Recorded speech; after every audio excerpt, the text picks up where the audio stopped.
Hi hello வணக்கம் welcome to top central.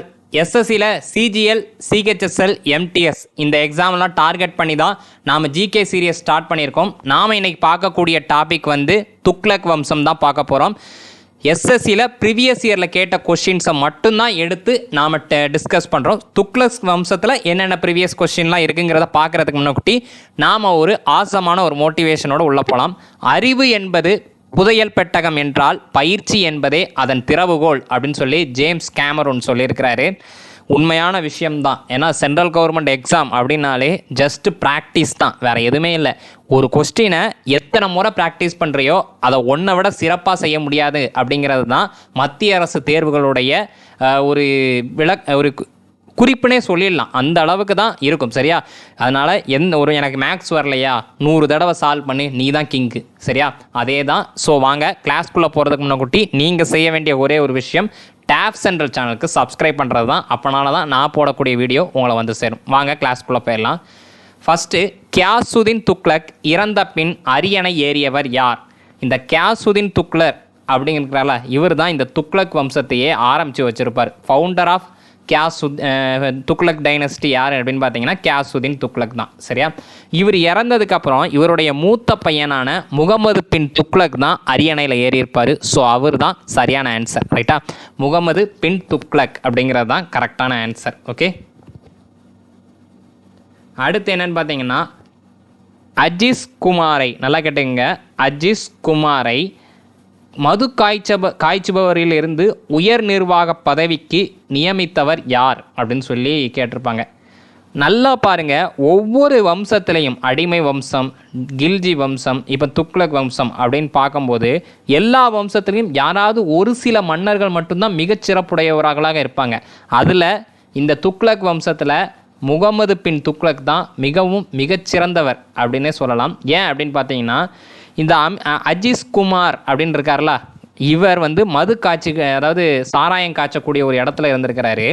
இவரை அப்படி என்னென்னு பார்த்தீங்கன்னா அட்மினிஸ்ட்ரேஷனுக்கு மாற்றிருக்கிறாரு. இவரை மட்டும்தானா அப்படின்னு கேட்டிங்கன்னா இல்லவே இல்லை.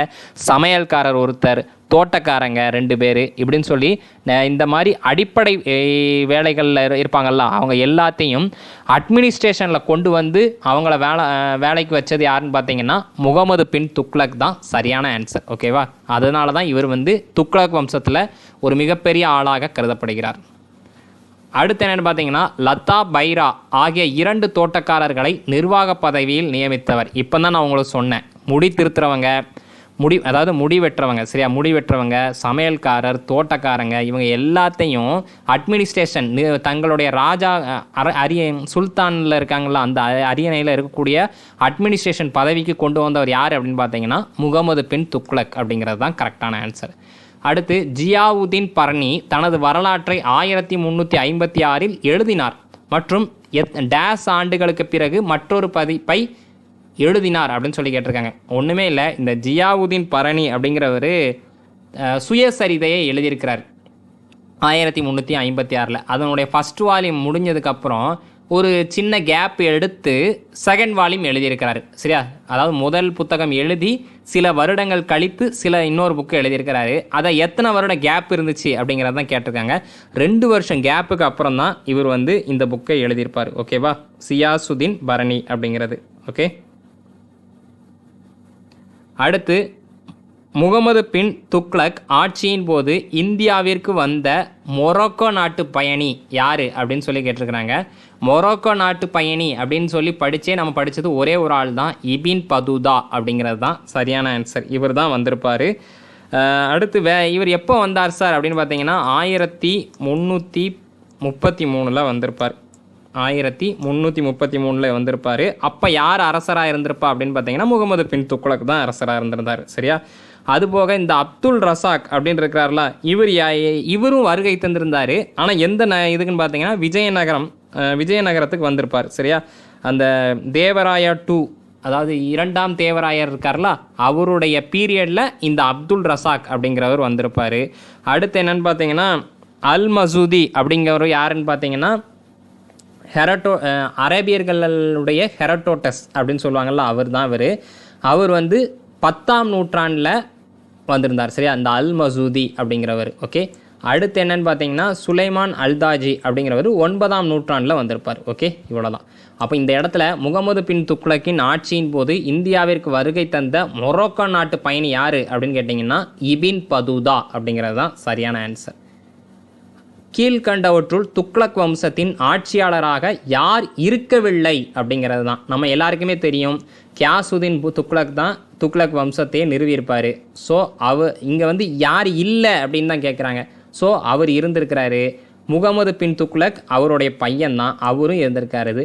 அவருக்கு அப்புறம் வந்தவங்க தான் இந்த ஃபெரஸ் ஷா துக்ளக்கு, அவரும் இருந்திருக்காரு. ஆனால் இந்த ருக்னுதீன் துக்ளக் அப்படிங்கிற பேரை நீங்கள் இந்த துக்ளக் வம்சத்தில் கேள்வியே பட்டிருக்க மாட்டீங்க. ஸோ இவர் தான் என்னென்னு பார்த்தீங்கன்னா துக்ளக் வம்சத்தினுடைய ஆட்சியாளராக இருந்ததில்லை. ஓகே, ருக்னுதீன் துக்ளக் அப்படிங்கிறது.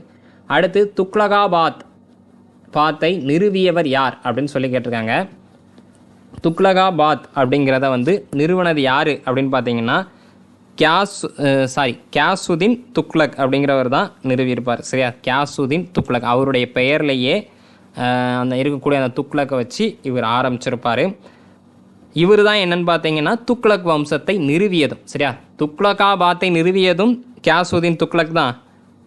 துக்ளக் வம்சத்தை நிறுவியதும் யாருன்னு பார்த்தீங்கன்னா இந்த கியாசுதீன் துக்ளக் தான். சரியா, இவருடைய பையன்தான் ஜூனா கான் அப்படின்னு சொல்லி இருப்பார். அவர் தான் அரியணையில் ஏறுவார். அவர் ஏறினோடனே அவருக்கு கொடுத்துக்கிட்ட டைட்டில் தான் முகமது பின் துக்ளக். அப்போ முகமது பின் துக்ளக் அப்படிங்கிறது வந்து ஒரிஜினல் நேம் கிடையாது.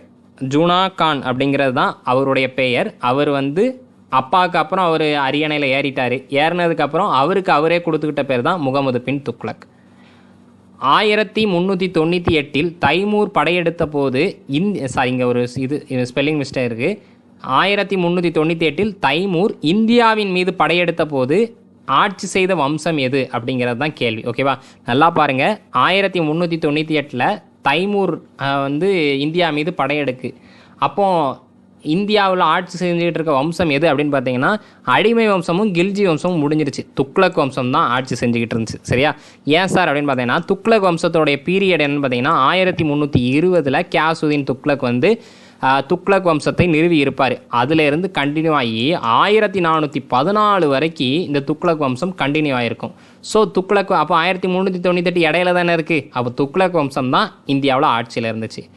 அடுத்து முகமது பின் துக்ளக் தலைநகரை டெல்லியிலிருந்து டேஸுக்கு மாற்றினார் அப்படின்னு சொல்லி கேட்டிருக்கிறாங்க.